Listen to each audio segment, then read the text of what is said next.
Alright guys, so we're just going to take some notes, and this is going to be about the seasons. Open up to the next available page that you have. Okay? Are you with me, Luke? Sweet. Do you have some of these circle makers? Grab them. You too? You think you can share? Okay, sweet. Alright, so we're going to diagram basically why this is the case. The difference between summer and winter, we got long days in summer, nights are short, direct sunlight, sun is high in the sky and shadows are short. And then we have kind of the opposite in the winter. So the diagram should explain why all this takes place. Bye-bye. All right.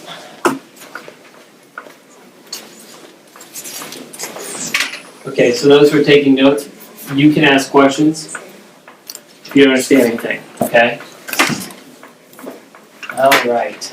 Everybody else, don't talk. Let's have a question. Ask. All right, so first thing at the top of your page, why don't you go ahead and write the rotation of the Earth.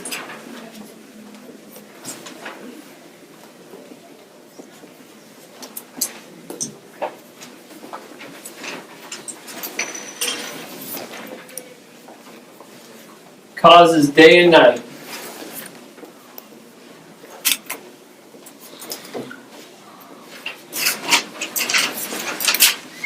This should all be review, what we've already talked about in class.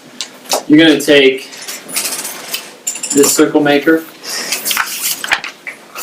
I don't know if you want to use this one.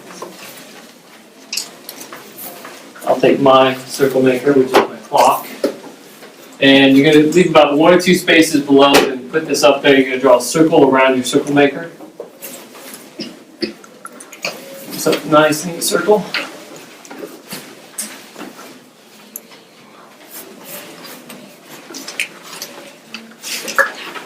Thus, these are basic facts which we've kind of already talked about. So I want you to put a dot right in the middle. Okay? Going through the middle of most objects is kind of a place of center of gravity. In this case, we call it the axis. The axis of the Earth is an invisible line that goes all the way through the Earth. But you want to put yours at a tilt because the Earth is not straight up and down.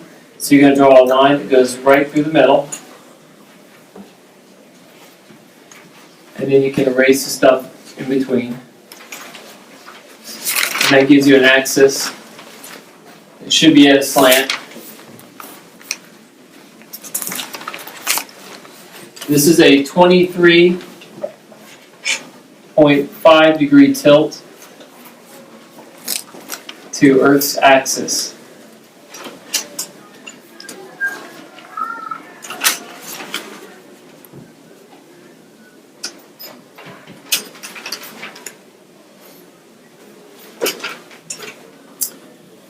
Right. So the Earth spins counterclockwise. Most kids don't use clocks like this. This is not a digital clock. Everybody has digital clocks. But back in the day when there were none, clocks always went clockwise. And the reason they did is because most of us are right-handed. Okay? So because most of us are right-handed, we drive on the right side of the street. Clocks move clockwise. When you want to tighten a screw in wood, you turn it to the right. Okay? So counterclockwise is a rotation to the left. I think of the Earth as being a left-handed planet because it spins counterclockwise, which in this case is going around like this. So down here we're just going to draw some arrows showing that it spins counterclockwise.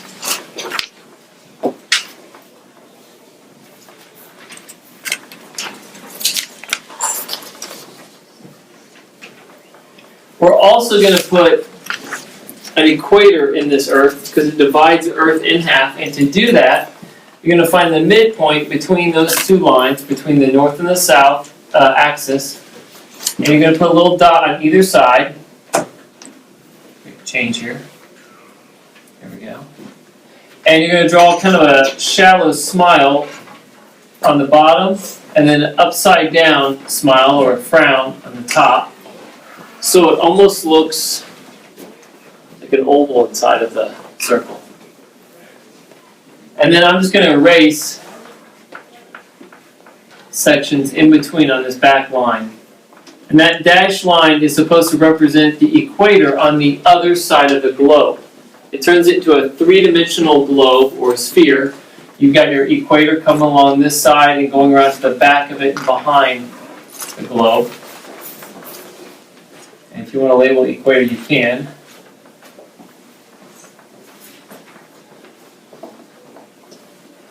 Any questions so far? Let's call this right now. There we go. Okay, so the Earth rotates every 24 hours. And that gives us our day.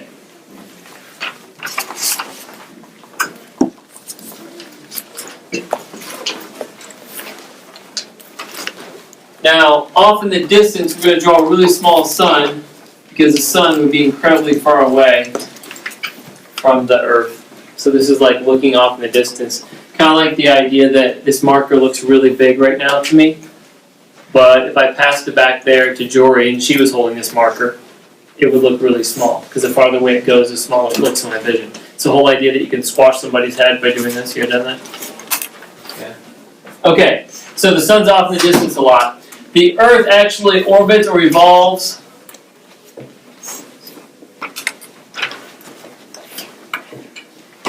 around sun every 365.25 days. Which means every 4 years, we have to make up one day on our calendar because it's off by 1/4 of a day. So every 4 years, we add one day in our calendar, that's called leap year, and we make a February 29th. February 29th catches us up for all those quarter days we missed. The last thing we want to include is the moon. So somewhere take your small circle, your little washer, and you can use the inside of the washer to draw yourself a small moon. Use this over here to the side. If you want to put a couple craters on it, you can do that just for a little realism. And the moon orbits the Earth every 27 days. Now it's actually 27.3, but if you remember 27, that's good.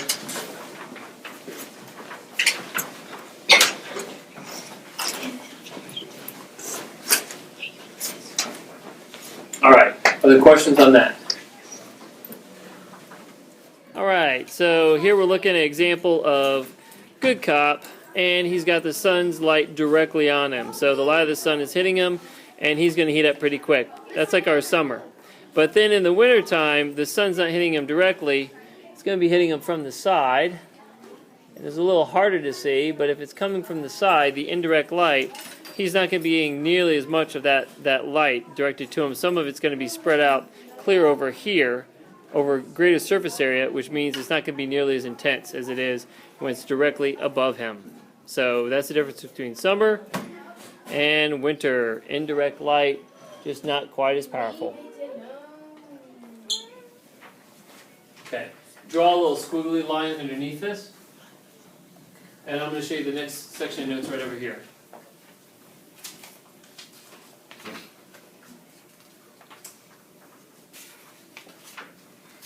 Below this, on the second half of the page, write this sentence: the tilt of the Earth causes the seasons. And you're going to draw two views of the horizon. Now the horizon is where the sky meets the Earth. I want you to imagine a giant like flashlight or a sun shining down the Earth. When the sun is, or when the Earth is tilted so the sun's rays come in at an angle, then the light from the sun is spread out over a larger portion of the Earth That means the exact amount of the sunlight gets kind of like the energy or the power of it is lessened as it's spread out over a larger portion of the Earth. So it's the same amount of energy, it's just taking up more space, which means it's less powerful over the space that it does shine upon. Whereas when the sun's more directly overhead, it's more of a direct light that hits us more full on, is more concentrated, and is more powerful. So this is called direct sunlight, and this is called indirect sunlight.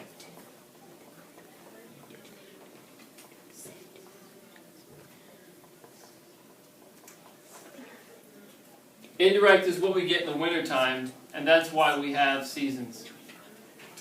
And in the summertime, we get direct sunlight, and that's what gives us summer weather. It's not actually how close we are to the sun that determines the seasons. In fact, when we are farthest away from the sun is when we have our summer in Northern Hemisphere. And when we're the closest to the sun is when we have our winter. So it's the opposite of what most people think. Make sense? Alright, turn to the next page. We're going to be drawing this. See that top picture? We're doing it in perspective. So you want to use your biggest circle maker, and you're going to make a circle on the bottom. Whatever has the greatest circumference goes at the bottom. Because this is the planet Earth is close or closer to you than the others.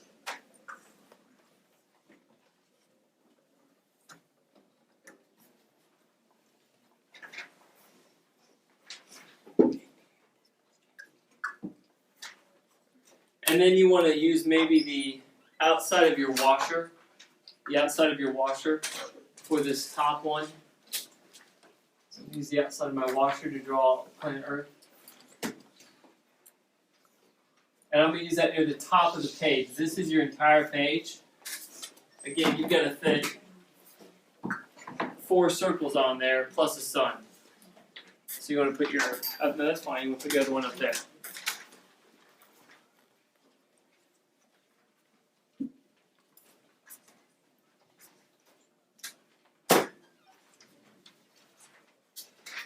Now one of your mid-size, like this guy right here, tape dispenser, you want to use that to draw your circles on the sides over here. I got taken to Mr. King's room, so I'll try to freelance it. There and about even distance apart. And then we're going to draw a little tiny sun in the center. Not to scale at all. The sun should be humongous, but it's not to scale. And this is showing the Earth at 4 separate spots. Summer, spring, or spring, summer, winter, or fall and winter.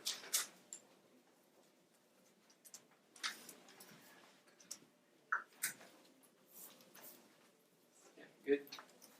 Good. That's it.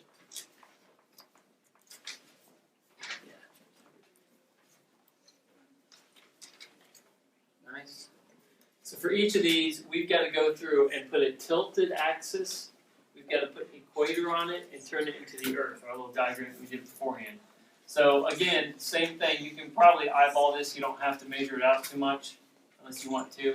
I'm putting my axis tilted, and I'm going to do it at the same tilt for all these.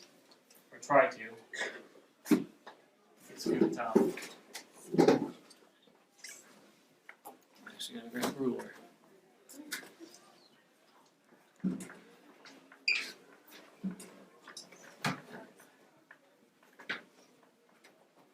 we go.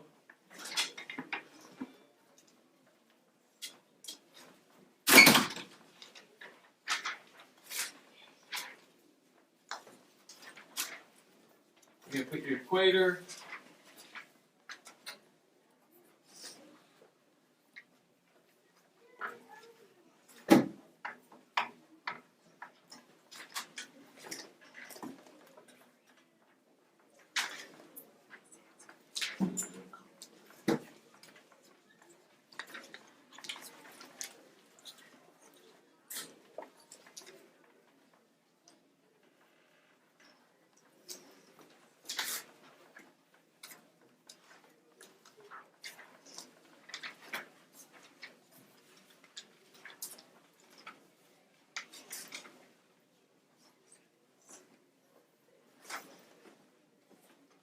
Sweet. Good job. You guys are cruising. Looks great.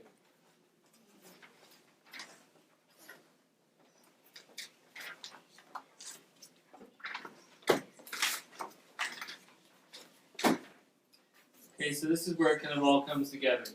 So over here, we're going to have winter. And whenever you get a diagram like this, the easiest thing to do is look to see which one is winter or summer. Find winter and summer on a diagram like this, and then you can find spring and fall easy.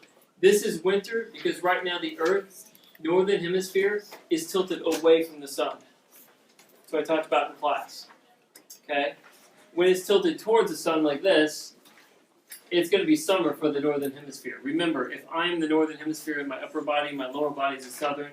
If I'm leaning towards the sun's over there, my forehead's going to get the most heat. The northern hemisphere, which is divided between the equator, we get the north and the south, it's leaning towards the sun. That means it's getting the most direct sunlight it can get during any time of the year. When it's over here and it's winter, it's getting indirect sunlight. The sunlight's getting spread out over a larger area. Sorry. So here we have summer. And on the other side we have winter. Close the door.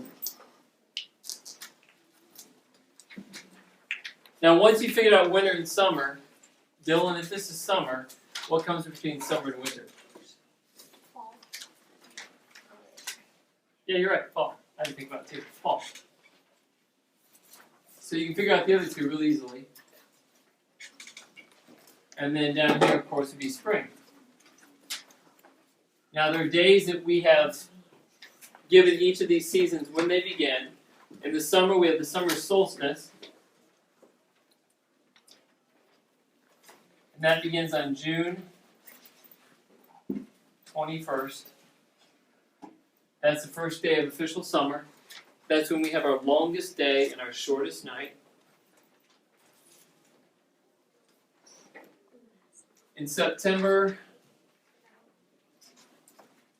22nd is the fall equinox. Now, equinox kind of sounds like the word equal. That's when we have an equal day and night, 12 hours a day, 12 hours a night. If you want to put that in there, you could add that in your notes. Equal day / night. Over here, December 22nd is the winter solstice. This is going to be our shortest day.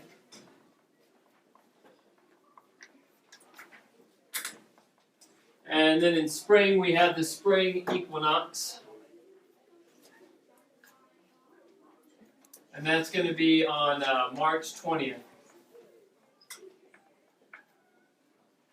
And that's going to be equal day, equal night.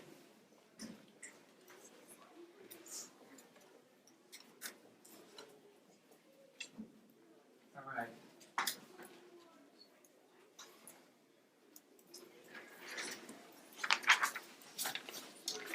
Now, the thing to remember is whatever the northern hemisphere is experiencing, the southern hemisphere is experiencing the opposite. So if we're in Australia and it's summer in Indiana, Australia it's winter.